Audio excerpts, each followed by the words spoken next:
High বন্ধুরা, কেমন আছেন? আবার আপনাদের জন্য একটা নতুন রেসিপি নিয়ে হাজির হলাম।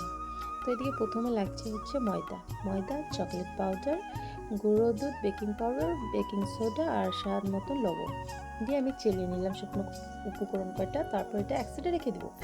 এদিকে একটা পাত্রের মধ্যে 3টা ডিম নিয়েছি, কুসুমটা তুলে রাখছি।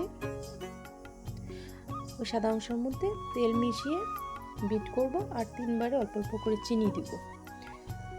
কুসুমটা যে তুলে রেখেছিলাম সেটা আবার ডিমের মধ্যে দিয়ে ভ্যানিলা এসেন্স দিয়ে সুন্দর করে বিট করে একটা ফোম তৈরি করে নেব। তারপরে হচ্ছে শুকনো উপকরণ করে আমি 3বারে দুধ মিশাবো আর ভালো করে মিক্স করে নেবো। এখানে অনেক স্পিড হচ্ছে, কিন্তু আমি আস্তে আস্তে বিট করেছি, এটা ভিডিওর মধ্যে দেখানোর জন্য। তারপরে দিকে একটা মোল্ড নিয়েছি, সেখানে তেল ব্রাশ করে একটা কাগজ বিছিয়ে নিলাম। তারপরে ওই ব্যাটারটা ঢেলে দিব মোল্ডের মধ্যে। 40 মিনিটের জন্য এটাকে বেক করার জন্য আমি রেখে দেবো।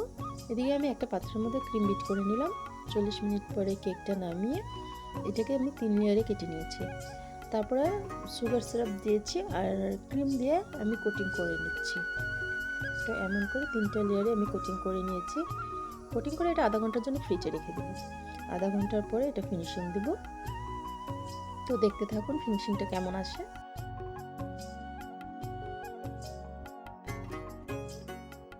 তো আধা ঘন্টা পরে দেখুন আবার ফিরে এসেছি।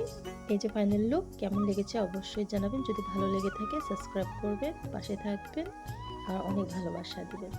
ধন্যবাদ।